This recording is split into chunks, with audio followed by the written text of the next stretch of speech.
In this video, let's take a look at a few really beautiful herbaceous perennials for a sunny site. These are ones that are flowering mid to late spring. I'm Rosie Hardy, this is Rosie Hardy Gardening.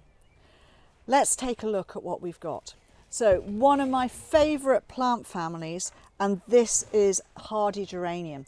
This is hardy Geranium Elke, and it is a sanguinium type. The sanguinium types have beautiful cut dissected foliage, good mid-green. They go out in a flat area. Again, they're one of these plants which put on reasonable long arms, but those arms do not root into the ground, so they're coming from a clump in the centre there. They are something that you can deadhead. You can just pull off old unwanted deadheads as you see them. That's absolutely no problem at all. They start off really quite a bright magenta in the centre with a paler outer to them. That's a brand new flower come out, and this is one that has gone over and is just starting to pale off. So they do pale quite well, but they're not too bad. So you get a two-tone effect on there. As they finish, they die off and these petals fall off and you get left with those dead heads there, which you can't see. But if you don't want them there, then literally pull them off. It's absolutely no problem. It's not a difficult plant to really look after. Full sun, relatively free draining soil. It is going to be wider than it is high. The foliage will make a little bit of a dome and then these flowers are all out. So Elky is a really sweet form. Loads and loads of buds to come on here. She's just started flowering. She'll flower for a good length of time through into early summer. Then she'll have a rest and then she'll start again. So it's a repeat blooming form. And if you need to, because maybe the arms are getting a little bit too out in the way, you can give it a little bit of a haircut. That won't matter at all. Once the plant has got bigger, so after 2 to 3 years, you'd expect to have a clump that it is growing from of about a foot, so that is 30 centimetres, but the arms will go out to probably 2 foot, so that is 60 centimetres, and then it's not going to be much more than about, say, 8 or 10 inches, somewhere around about 20-25 centimetres in height with its flowers. So free blooming, repeat blooming, for full sun, free draining soil, a very easy hardy geranium, and it is divisible.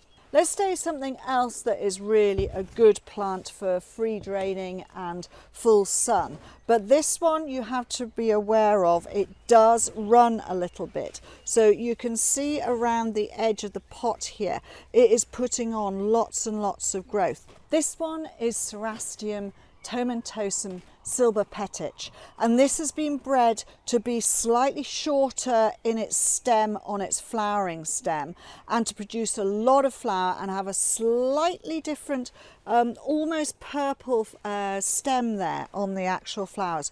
Good grey foliage. Grey, slightly hairy, silver foliage, you know it's going to go in full sun. It will take free draining.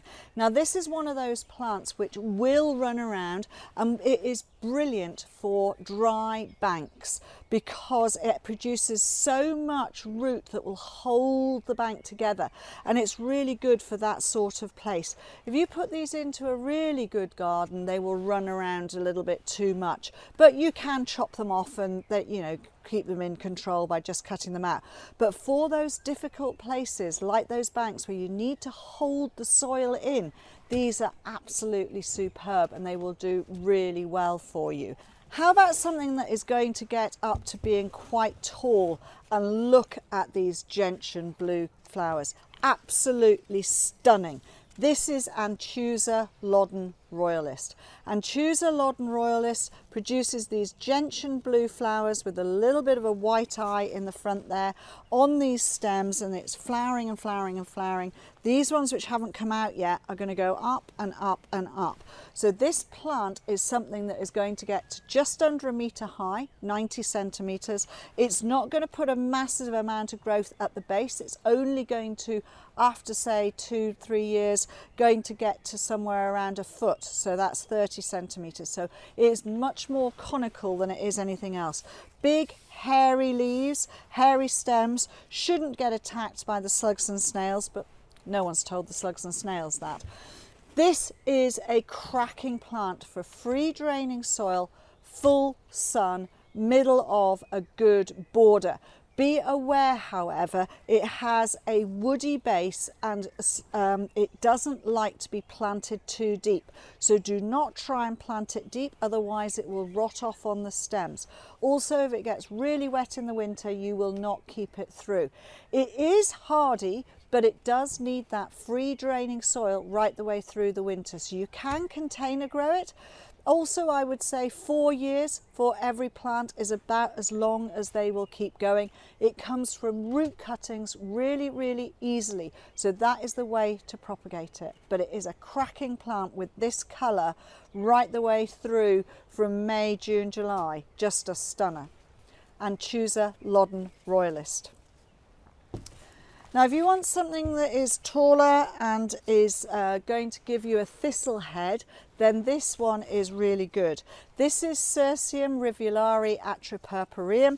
It produces a good amount of foliage at the bottom, and that foliage can be quite tall, up to a foot, if not a little bit higher, by about 18 inches. So 45 centimetres spread, 30 for the foliage, and then the flowers come up, and the flowers go up to somewhere around about 80 centimetres, 2.5 feet, and they are these amazing, absolutely gorgeous burgundy thistle-like flowers. Now, Cirsium rivulare Atropurpureum is a sterile plant, so when this starts to push off the thistle down, don't get worried, it is not going to self-seed all over the place. It's just going to be down. That's all there is. There's nothing coming from there. So not only does it have the top flowers here, it has flowers here. Every single leaf that's going down the stem will have flowers as well. It does have hollow stems. So if you are going to cut it back, be aware of that. Also, during the summertime, if you've got some of these heads gone over, give it a quick cut back. It will send a few more stems up with some more flower. The bees absolutely adore them. You can see them drunk, just sort of hanging off the top of there. They look fabulous. They really love them. So it's a really good pollinator friendly plant, but it does need a bit of moisture. So although it wants to be in full sun, it needs a moisture retentive soil. That means that you need to make sure you've dug in a good amount of garden matter into the soil. It's going into good soil. This does not want to go into dry soil. So sunny space with good soil, this will be a happy chap. Split it in the spring. It hates being divided in the autumn. So in the spring, when you see it coming up, you can see all the nice rosettes, you can split it then. Let's go on to an umbelliferae, because this is spring is the season when you get a lot of umbelliferaes out there. This one is Myrrhis odorata, or sweet cicely, and this is a fabulous plant. It's got wonderful cut divided foliage, and then it sends up these flower heads. It's not the biggest flower heads, but they're really quite fine, and they set to seed very quickly. This is technically a herb, but there's nothing wrong with growing herbs mixed in with amongst all your flowering stuff, because these will attract pollinators. You can utilize this and use it as a plant that you want. It comes up and it'll get to probably about 2 feet, maybe 2.5 feet with its flowers, so that is 60-75 centimetres, and at the base somewhere around about 45 centimetres. Just a really nice one. It's strong stemmed, holds itself up well. Once it's finished, you get the seed heads looking really pretty. They stay there. You can collect and use it as you want to, but it is a good herbaceous perennial as well as being a herb. So that is Myrrhis odorata. Then they start in the Campanula family. So this is Campanula glomerata dahurica. Glomerata dahurica is this really intense violet blue. And glomerata, because it puts on these globe flowers at the top, but then you can notice that out of every leaf there's more here. So you get flower all the way up the stem, plus the big top knot here, and loads of flowers to come. So it flowers for a good period, right the way through into the middle of the summer. Strong stems, and on this particular plant, really dark, stems as well, so that's a good contrast. It is a clumper, it's not going to run around all over the place. Very, very good form, and it doesn't get too tall, so it's not one of the really tall ones, so it holds itself up. Maximum of 18 inches, 45 centimetres, and about a foot, maybe 15 inches at the base after 2 to 3 years. That is 30 to 40 centimetres round. So small, nice and neat and tidy, absolutely cracking purple colour, so that is good. This has got slightly hairy leaves again, so shouldn't get attacked by the slugs and snails. That also means it will tolerate a little bit drier, but do put it into reasonable soil and in full sun and it will be perfectly happy. So that is the Campanula dahurica. Then a lot of people's favourites, the lupin. Lupins are wonderful plants. They're a very old traditional cottage garden plant. They were grown for all sorts of reasons. Some of it because you could use some of them for dyeing, others because they just are such good plants to attract the pollinators in. They're really cracking. This red one is Morello cherry and it's putting on lots of flower. It's got more flower buds to come in the centre here. The foliage is looking good. They do get a little bit woody in the base, but do be aware that lupins are both hungry and thirsty. So they need a good amount of moisture.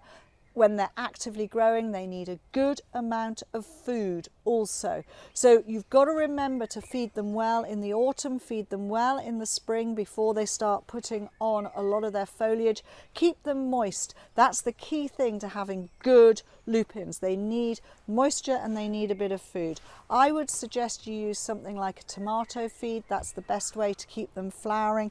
That will keep them healthy. The healthier they are, the better they are. They like a sunnyish position and then they'll be really happy. Morello cherry is not one of your really tall ones. It's a medium height one. So going up to around about 2 feet, 60 centimetres, and then to about 45 centimetres or 18 inches across. But just a really good form. It comes true from seed, so you don't have to lift and divide your plants. Just collect some seed and get some young babies going that way. Really super, lovely, strong, vibrant colour in that particular form. Then the last one I've got to talk about here is the Centuria. This is Centuria Purple Heart, due to the fact that the centre, white flower on the outside, beautiful purple in the centre there.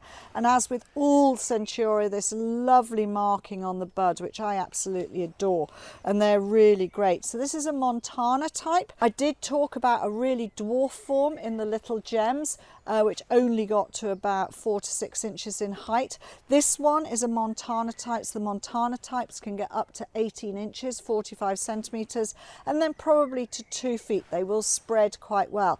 Now, if you put them in good soil, they get a little bit lush and they will collapse. So put them in a sunnier site, less food, and they will stay smaller. They won't take over as much, and you will get the beauty of these flowers. So you get the first flower here. Then behind this leaf is another flower here. There will be another flower coming up here. Once this one comes up, we'll have more. So they repeat bloom through the season, going to give you at least 3 months of wonderful flower.